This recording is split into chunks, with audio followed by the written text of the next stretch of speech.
یہ منگنی انجام پائی تھی۔ زارا اور فائز کو 21ویں صدی کا رومیو جولیٹ یا لیلا مجنو بڑے آرام سے کہا جا سکتا تھا۔ چلے جاتے ہیں جناب۔ ویسے کچھ اڑتی خبر ملی ہے ہمیں مسز مہا حمیر رضا کی پروموشن کی۔ واقعی؟ تم سچ کہہ رہے ہو؟ کس سے سنا ہے تم نے؟ وہ اپنا سب کام کاج چھوڑ چھاڑ کر خوشی و بے یقینی کی ملی جلی کیفیت میں اس سے پوچھنے لگی۔ وہ اس کی بے قراری پر مسکرایا۔ ابھی تو ہمیں نکالا جا رہا تھا۔ سچ ہے یاروں، یہ دنیا ہے ہی مطلب کی۔ اچھا، صاف صاف بتاؤ ساری بات۔ وہ واپس اس کے پاس آ کر اسے اس کے مطلوبہ سوالوں کے جوابات دینے لگا۔ رات کو ڈنر کرتے ہوئے اس نے اپنی ممکنہ پروموشن کی خبر حمیر کو بھی سنائی۔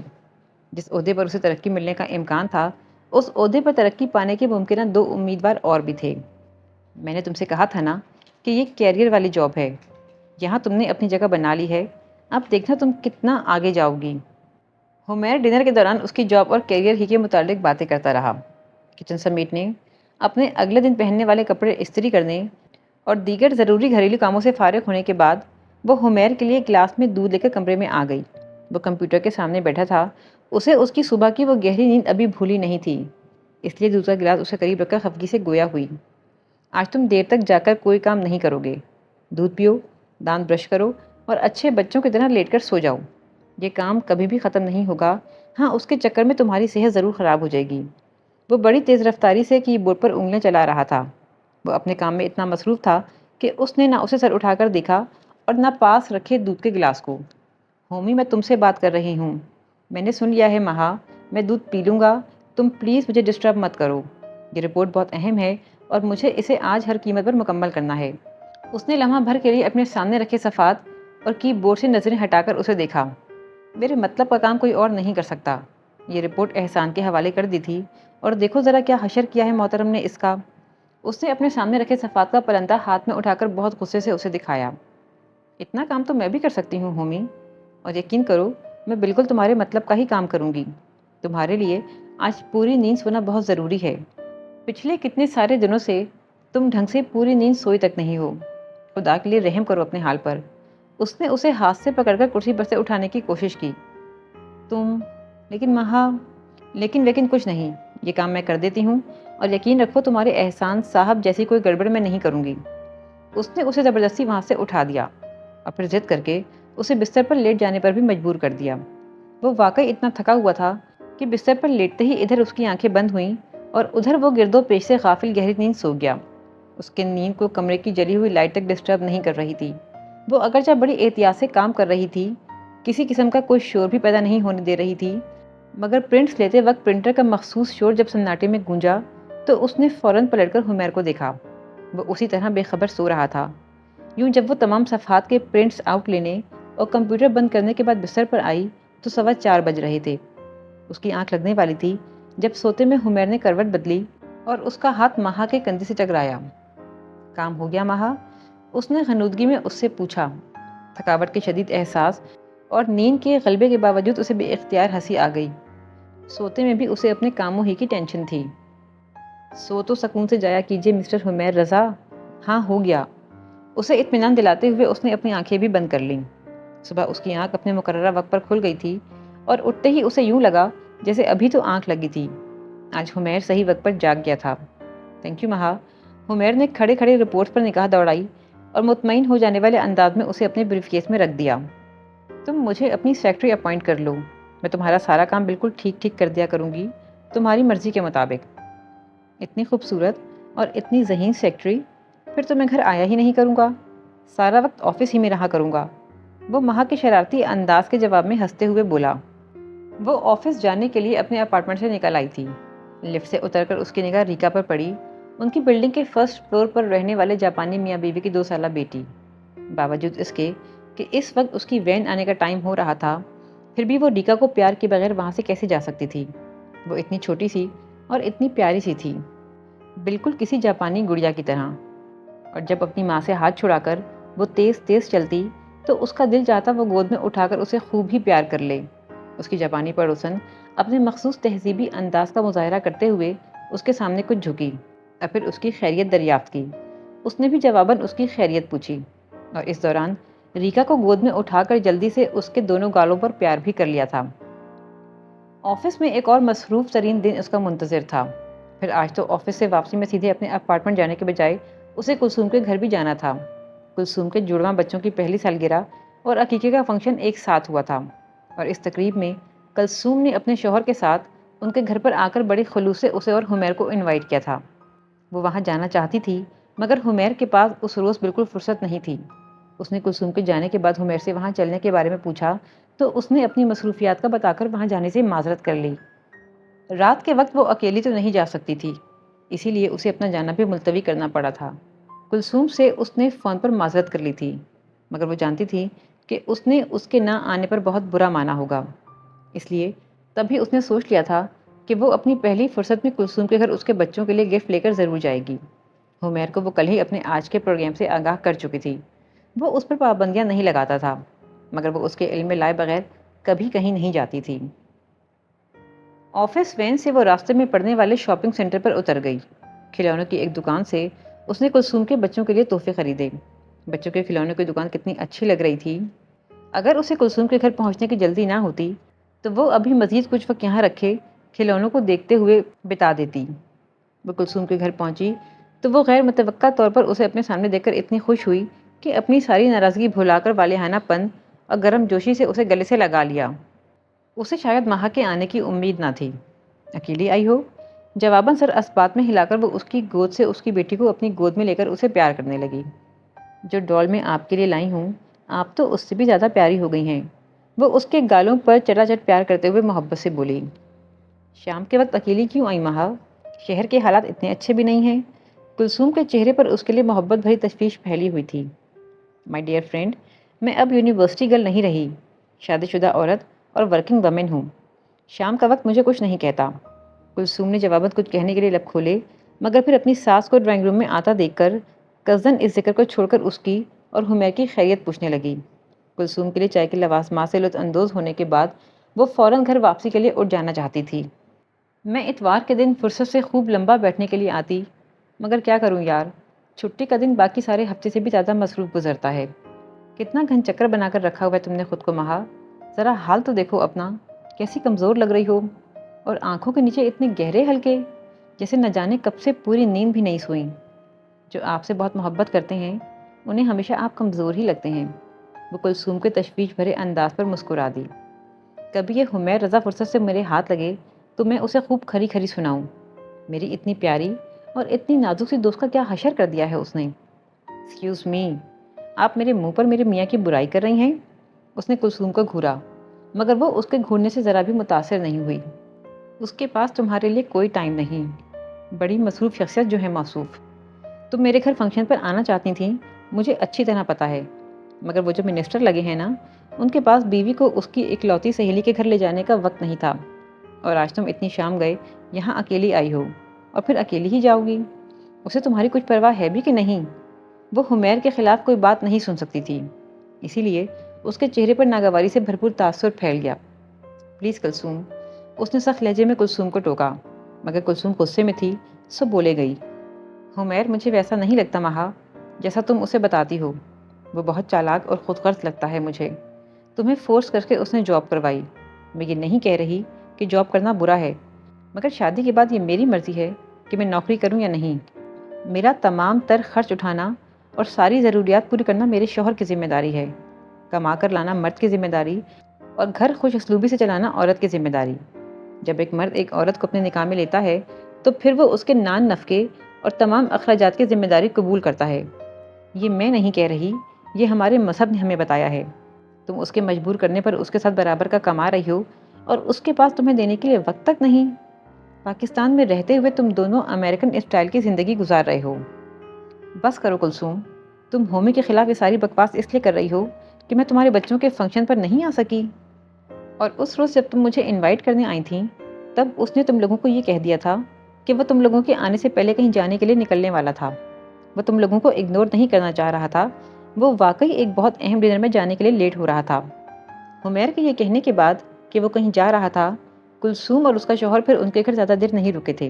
اسے خود محسوس ہوا تھا کہ کلثوم کو حمیر کا روکھا پھیکا انداز برا لگا تھا۔ تب حمیر کے رویے سے اسے بھی رنج ہوا تھا، مگر وہ اچھی طرح جانتی تھی کہ جس ڈنر میں جانے کے لیے وہ لیٹ ہو رہا تھا وہ اس کے پروفیشن کے حوالے سے اس کے لیے کس قدر اہم تھا۔ تمہیں کیا معلوم کہ وہ مجھ سے کتنی بے تحاشا محبت کرتا ہے؟ ہر انسان میں کچھ نہ کچھ خامیاں ہوتی ہیں، کیا تم میں اور مجھ میں نہیں ہیں؟ وہ اپنے پروفیشن اور اپنے کیریئر کو بہت سنجیدگی سے لیتا ہے اور میں اسے برائی ہرگز نہیں سمجھتی۔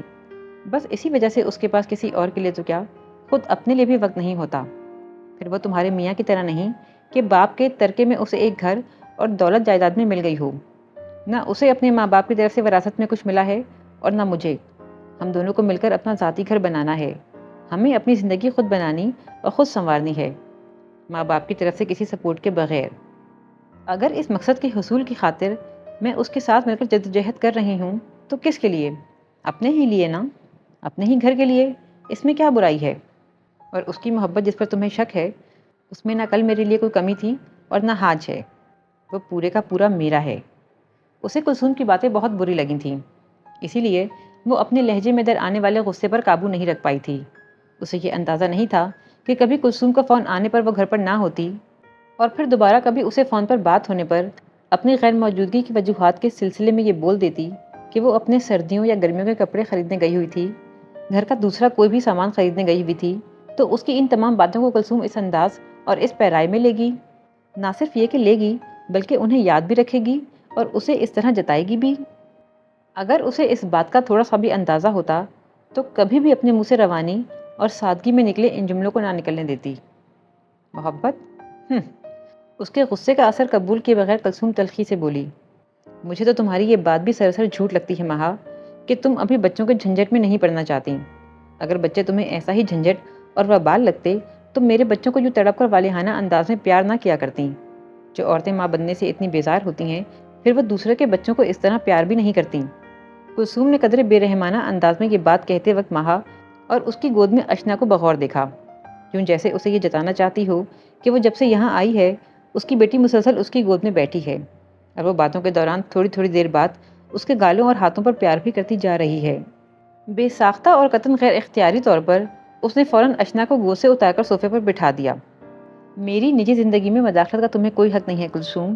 میں کب ماں بننا چاہوں گی اس بات کا فیصلہ میں اور میرا شوہر مل کر کریں گے۔ تمہیں اس بارے میں فکر کرنے کی قطعاً کوئی ضرورت نہیں۔ مجھے افسوس ہو رہا ہے اپنے یہاں آنے پر، نہ میں آج تمہارے گھر آتی اور نہ تم ہومی کے خلاف میرے ہی منہ پر یہ فضول بکواس کرتی۔ وہ ایک دم ہی صوفے پر سے اٹھ گئی۔ تم ناراض ہو جاؤ مہا یا برا مانو، مگر میں کیا کروں؟ میں تمہاری دوست ہوں اور تم مجھے بہت عزیز ہو۔ میں تم سے بہت پیار کرتی ہوں اور میرا یہی پیار مجھے تمہاری فکر کرنے پر اکساتا ہے۔ میں تمہیں کیسے سمجھاؤں کہ اس شخص پر یوں اندھا بھروسہ مت کرو۔ پتہ نہیں کیا ہے مگر میری چھٹی حس کہتی ہے کہ یہ ویسا نہیں جیسا دکھتا ہے۔